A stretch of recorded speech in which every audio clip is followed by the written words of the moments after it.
What's up guys, this is Def Jim Abner, and for today's video I will be doing a full review on the iPhone 4S, which you see on the right side.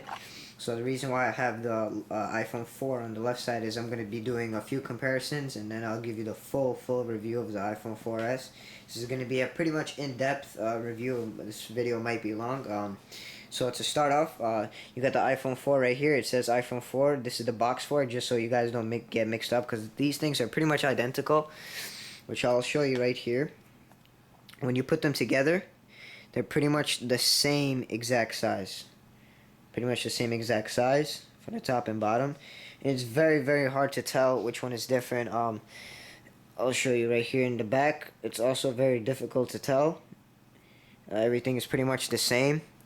And yeah, so that's starting off with the comparison. I will say that the camera on the iPhone 4S, it features a 8 megapixel camera, and the iPhone 4 has a 5 megapixel camera. So that's one of the differences. Going down, the iPhone 4S went up 3 megapixels for their camera.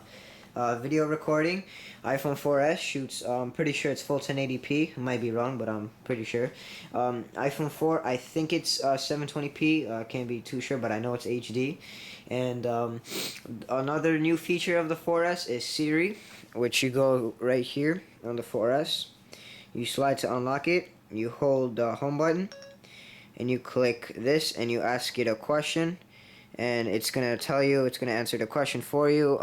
Does a lot of cool searches for you if you need. Siri is very helpful at times. iPhone 4, however, does not have it. It has voice control, which you could tell it to play a song, ask the time, or whatever you guys want to ask it. And the second thing, so I went over the camera, video camera, and on both iPhone 4 and 4S have FaceTime. And right here you could see the front-facing camera. And on the other side too, there's also a front-facing camera, so you could use FaceTime for that. And what this is basically is right here. You could see this little motion. What this basically is on the 4 and on the 4S, you could see it. It's pretty much like a motion sensor, kind of like when you're answering a call, when you're gonna call somebody. Since the screen is Alright, so look, it's going to be, when you're going to call somebody, it's going to be something like this, right? It's going to be like this. But once you put that to your ear, like once you block it with something, the screen will turn dark so that you don't, by accident, press end call. So that's pretty much one of the uses for that motion indicator thingy right there.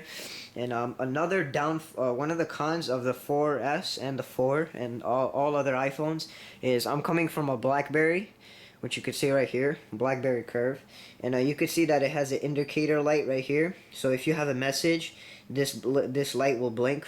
So I would suggest BlackBerry is still the best for notifications.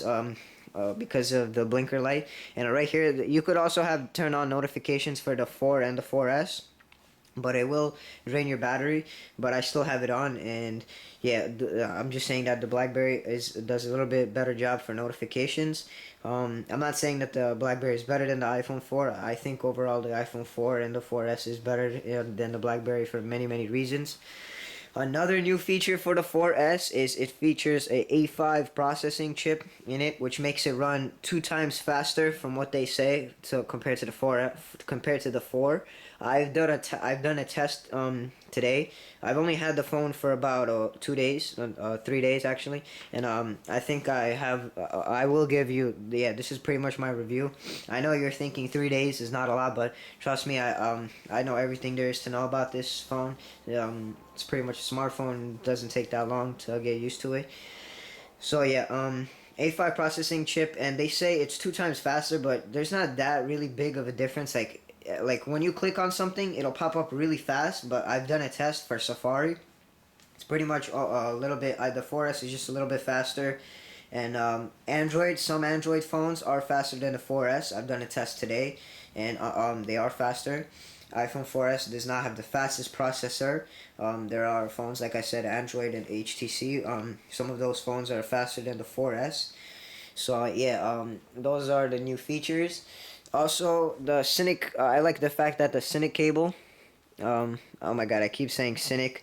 I know I say it wrong, but the cable which you plug in here, it's actually easy to put in, not hard like the iPod 4th gen. I don't know if it's like that with yours, but everyone I know, they say that it's hard to plug in their cable, but it's pretty easy on the 4S. And another big thing is iCloud, which they included. You can see on the box it says iCloud. And what basically, in case you don't know what iCloud is, when I bought the iPhone, I will be honest with you, I did not know what iCloud was. So basically, what iCloud is, if you guys don't know what it is, when you on iTunes, instead of putting in your cable to get music and all that, yeah, when you put instead of putting in your cable, basically, like, let's say you just bought a song, or let's say you downloaded an illegal song, then if you drag that to iTunes, you don't have to put in your cable to put that song onto your iPhone. It'll automatically be on your iPhone through iCloud. That's one of the features of iCloud. And the same thing if you buy an app. If you buy an app on iTunes, or if you buy a song on iTunes, it'll automatically be in your library without you plugging in the cable. So that's an amazing feature. I think it's pretty cool.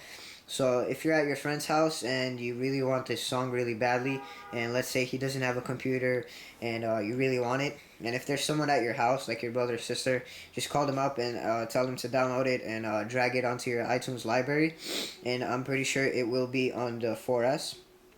Yeah, so that's a pretty good feature, iCloud. And yeah, guys, I think I pretty much covered most of the parts. I know I haven't covered like 100%, but I'm pretty sure that's some of the major features of the iPhone 4S and the 4. Again, this is just I'm just gonna showing you right here, 8 megapixel camera, like I said in the beginning of this video. Right here, still has flash, still has the Apple logo, which is like a mirror. And yeah, so overall, I would give the iPhone 4S a 9.8 out of 10 for my review. And I also have, I do have cases, by the way. Don't think that I don't run cases. I got this the first day. The first day I got my iPhone, I put on the case right away. Yeah, I will be reviewing these cases probably right after this video. And yeah, guys, so that's my full review of the iPhone 4S, and a little comparison between the iPhone 4 and my previous BlackBerry Curve. So yeah, guys, if this video helped you out in any way, just please feel free to like this video. It'll help me out a lot, and subscribe if you haven't already. And thank you guys for watching again, and peace.